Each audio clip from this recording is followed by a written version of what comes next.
ایران کی نئی دھمکی. جی ہاں، ایران نے بڑا بیان دیا ہے، دھمکی دی ہے ایران نے کہ اگر امریکہ نے دوبارہ حملہ کیا، یعنی پھر اگر امریکہ کی نیت خراب ہوئی تو خلیجی ممالک بھی محفوظ نہیں رہیں گے. مشرق وسطی میں جو خلیجی ممالک ہیں، جہاں پر امریکی انفراسٹرکچر ہے، امریکہ کے فوجی ہیں، امریکی ایئر بیس ہیں، انہیں ایران بخشے گا نہیں، وہ محفوظ نہیں رہیں گے. کیونکہ آپ تصور کیجئے، مشرق وسطی میں جنگ وقتی طور پر رکی ہوئی ہے، لیکن بارود کی بو جو ہے ابھی بھی فضاؤں میں موجود ہے. ایران اور امریکہ کے درمیان کشیدگی کم ہونے کے بجائے نئے مرحلے میں داخل ہوتی دکھائی دے رہی ہے. اب ایران نے ایسی دھمکی دی ہے جس نے صرف واشنگٹن ہی نہیں بلکہ پورے خلیجی خطے کو تشویش میں مبتلا کر دیا ہے. ایرانی حکام کے مطابق اگر امریکہ نے ایک بار پھر ایرانی سرزمین پر حملہ کیا تو صرف امریکی اڈے ہی نہیں بلکہ وہ خلیجی ممالک بھی نشانے پر آ سکتے ہیں جہاں امریکی فوجی تنصیبات موجود ہیں یا جہاں سے امریکہ کو فوجی تعاون حاصل ہوتا ہے. یہ بیان اس لیے بھی اہم ہے کیونکہ خلیجی ممالک جیسے قطر، بحرین، متحدہ عرب امارات، کویت اور سعودی عرب میں امریکہ کے اہم فوجی اڈے موجود ہیں. اگر ایران واقعی ایسی کارروائی کرتا ہے تو یہ تنازع صرف ایران اور امریکہ تک محدود نہیں رہے گا بلکہ پورا خلیجی خطہ براہ راست جنگ کی لپیٹ میں آ سکتا ہے. ایران کا موقف ہے کہ وہ اپنی خود مختاری پر کسی بھی حملے کو برداشت نہیں کرے گا. تہران کا کہنا ہے کہ اگر امریکی حملے دوبارہ شروع ہوئے تو اس کا جواب پہلے سے کہیں زیادہ سخت اور وسیع ہوگا. ایران یہ بھی اشارہ دے رہا ہے کہ خطے میں موجود امریکی مفادات اور ان کے اتحادی ممالک بھی محفوظ نہیں رہیں گے. تو دوسری جانب امریکہ نے ابھی تک اس دھمکی پر باضابطہ رد عمل نہیں دیا ہے، لیکن امریکی حکام پہلے ہی واضح کر چکے ہیں کہ اگر ایران نے امریکی مفادات یا فوجیوں کو نشانہ بنایا تو جواب بھی بھرپور ہوگا. اس صورتحال نے خلیجی ممالک کو مشکل پوزیشن میں لا کھڑا کیا ہے. ایک طرف وہ امریکہ کے قریبی اتحادی ہیں، ان کے الائنس ہیں، جبکہ دوسری طرف وہ ایران کے ساتھ براہ راست تصادم سے بھی بچنا چاہتے ہیں. اور یہی وجہ ہے کہ کئی خلیجی ممالک پس پردہ سفارتی کوششیں تیز کر رہے ہیں تاکہ خطہ ایک نئی جنگ سے محفوظ رہ سکے. ایسے میں جو ایکسپرٹ ہیں، جانکار ہیں، ماہرین ہیں، ان کا کہنا ہے کہ اگر امریکہ اور ایران کے درمیان دوبارہ فوجی کارروائیاں شروع ہوئیں تو اس کے اثرات صرف میدان جنگ تک محدود نہیں رہیں گے بلکہ عالمی تیل کی قیمتوں میں زبردست اضافہ ہو سکتا ہے. ابنائے ہرمز کے ذریعے تیل کی ترسیل متاثر ہو سکتی ہے، عالمی تجارت کو نقصان پہنچ سکتا ہے اور پوری دنیا کی معیشت پر اس کے اثرات مرتب ہو سکتے ہیں. اور اب سب سے بڑا سوال یہی ہے کہ کیا یہ صرف دباؤ بڑھانے کے لیے دی گئی سیاسی دھمکی ہے یا واقعی ایران نے اپنی حکمت عملی تبدیل کر لی ہے؟ کیا امریکہ کشیدگی کم کرنے کی کوشش کرے گا یا خطہ ایک بار پھر بڑے تصادم کی طرف بڑھ رہا ہے؟ یہ بہت اہم سوال ہے.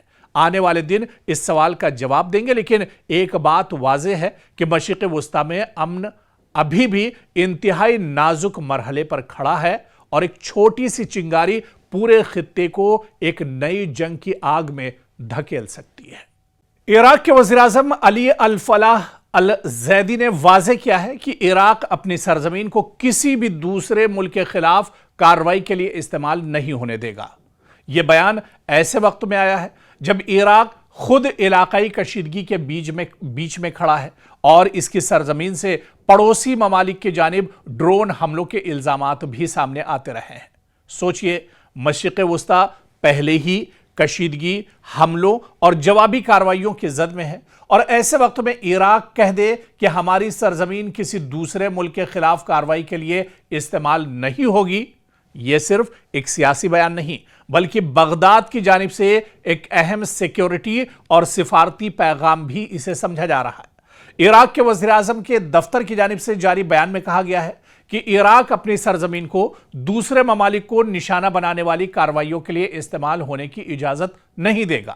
یعنی بغداد کا بنیادی موقف ہے کہ عراق کی سرزمین سے نہ کسی پڑوسی ملک کے خلاف حملہ کیا جائے گا اور نہ ہی عراق کسی ایسی کارروائی کا اڈا بننے دے گا جس سے خطے میں مزید کشیدگی پیدا ہو. یہ بیان اس لیے بھی اہم ہے کیونکہ گزشتہ دنوں سعودی عرب کی جانب سے عراق سے آنے والے ڈرون حملوں کی شکایات سامنے آئی تھی. عراقی حکومت نے ان الزامات کی تحقیقات کا حکم بھی دیا تھا اور کہا تھا کہ اگر کسی عراقی فریق کے ملوث ہونے کا ثبوت ملا تو قانونی کارروائی کی جائے گی. दरअसल इराक की जोग्राफियाई जो उसकी हैसियत है, जो उसका महल वक़ू है, जिस तरह से जहाँ पर वो एक तरह से है, उसकी जोग्राफियाई हैसियत इसे मशरिक़ वुस्ता की सियासत में इंतहाई हसास मुल्क बना देती है।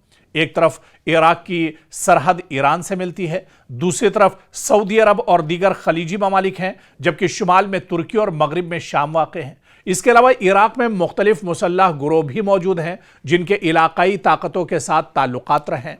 इसीलिए बगदाद के लिए सबसे बड़ा चैलेंज यह है कि वो अपनी सरजमीन को किसी बड़ी इलाकाई जंग का मैदान बनने से दरअसल कैसे रोके, क्योंकि इराक ये पैगाम देने की अब कोशिश कर रहा है कि हम किसी एक फरीक के साथ खड़े होकर दूसरे फरीक के खिलाफ अपनी जमीन इस्तेमाल नहीं होने देंगे। यही वजह है कि इराकी हुकूमत गुज़िश्ता कुछ अरसे से बार बार अपनी खुद मुख्तारी और इलाकाई सलामती पर जोर दे रही है। इससे पहले भी इराकी हुकूमत ने वाज़ेह किया था कि इसकी सरजमीन से पड़ोसी ममालिक के खिलाफ हमलों की इजाज़त नहीं दी जाएगी। अक़वाम मुत्तहिदा के रिकॉर्ड में भी इराक के इस मौक़िफ़ का जिक्र मिलता है कि वो अपनी सरजमीन से पड़ोसियों के लिए ख़तरा पैदा होने नहीं देगा। लेकिन यहाँ एक बड़ा सवाल भी मौजूद है, क्या बगदाद इस पॉलिसी को अमली तौर पर नाफिज भी कर सकता है? यह सवाल बहुत अहम है। यह मामला आसान नहीं है, क्योंकि इराक में रियासती सिक्योरिटी फोर्सेस के साथ साथ मुख्तलिफ मुसल्लह गुरोह भी असर व रसूख रखते हैं।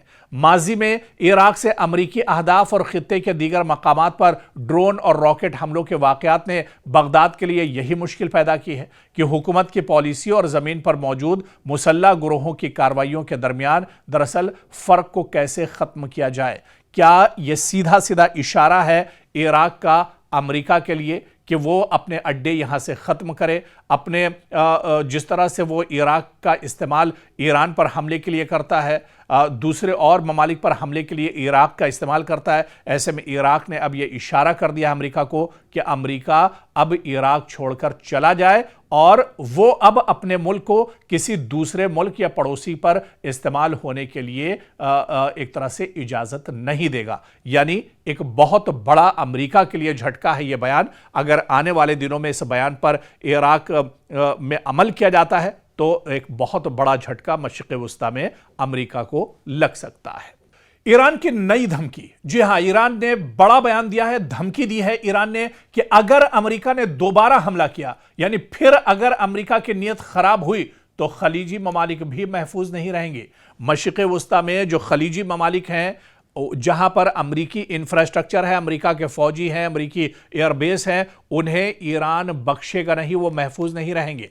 क्योंकि आप तसव्वुर कीजिए, मशरिक़ वुस्ता में जंग वक्ती तौर पर रुकी हुई है, लेकिन बारूद की बू जो है अभी भी फ़ज़ाओं में मौजूद है। ईरान और अमेरिका के दरमियान कशीदगी कम होने के बजाय नए मरहले में दाखिल होती दिखाई दे रही है।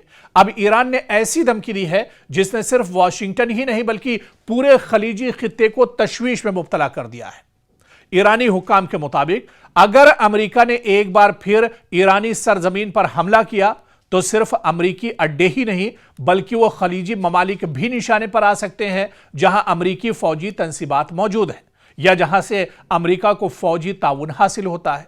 यह बयान इसलिए भी अहम है क्योंकि खलीजी ममालिक जैसे कतर, बहरीन, मुत्तहिदा अरब अमारात, कुवैत और सऊदी अरब में अमेरिका के अहम फौजी अड्डे मौजूद हैं। अगर ईरान वाकई ऐसी कार्रवाई करता है तो यह तनाज़ा सिर्फ ईरान और अमेरिका तक महदूद नहीं रहेगा बल्कि पूरा खलीजी खित्ता बराह रास्त जंग की लपेट में आ सकता है। ईरान का मौक़िफ़ है कि वो अपनी खुद मुख्तारी पर किसी भी हमले को बर्दाश्त नहीं करेगा।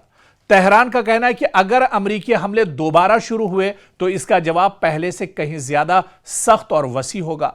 ईरान यह भी इशारा दे रहा है कि खित्ते में मौजूद अमरीकी मफादात और उनके इत्तेहादी ममालिक भी महफूज नहीं रहेंगे। तो दूसरी जानिब अमरीका ने अभी तक इस धमकी पर बाज़ाब्ता रद्द-ए-अमल नहीं दिया है, लेकिन अमरीकी हुक्काम पहले ही वाज़े कर चुके हैं कि अगर ईरान ने अमरीकी मफादात या फौजियों को निशाना बनाया तो जवाब भी भरपूर होगा। इस सूरत हाल ने खलीजी ममालिक को मुश्किल पोजीशन में ला खड़ा किया है। एक तरफ वो अमरीका के करीबी इत्तेहादी हैं, उनके अलायंस हैं, जबकि दूसरी तरफ वो ईरान के साथ बराह रास्त तसादुम से भी बचना चाहते हैं। और यही वजह है कि कई खलीजी ममालिक पस पर्दा सिफारती कोशिशें तेज कर रहे हैं ताकि खित्ता एक नई जंग से महफूज रह सके। ऐसे में जो एक्सपर्ट हैं, जानकार हैं, माहिरीन हैं, इनका कहना है कि अगर अमेरिका और ईरान के दरमियान दोबारा फौजी कार्रवाइयां शुरू हुई तो इसके असरात सिर्फ मैदान जंग तक महदूद नहीं रहेंगे, बल्कि आलमी तेल की कीमतों में जबरदस्त इजाफा हो सकता है। अबनाए हुर्मुज के जरिए तेल की तरसील मुतासिर हो सकती है, आलमी तिजारत को नुकसान पहुंच सकता है और पूरी दुनिया की मईशत पर इसके असरात मुरत्तब हो सकते हैं। और अब सबसे बड़ा सवाल यही है कि क्या यह सिर्फ दबाव बढ़ाने के लिए दी गई सियासी धमकी है या वाकई ईरान ने अपनी हिकमत अमली तब्दील कर ली है? क्या अमेरिका कशीदगी कम करने की कोशिश करेगा या खित्ता एक बार फिर बड़े तसादुम की तरफ बढ़ रहा है? यह बहुत अहम सवाल है। आने वाले दिन इस सवाल का जवाब देंगे, लेकिन एक बात वाज़ेह है कि मशरिक़ वुस्ता में अमन अभी भी इंतहाई नाजुक मरहले पर खड़ा है और एक छोटी सी चिंगारी पूरे खित्ते को एक नई जंग की आग में धकेल सकती है।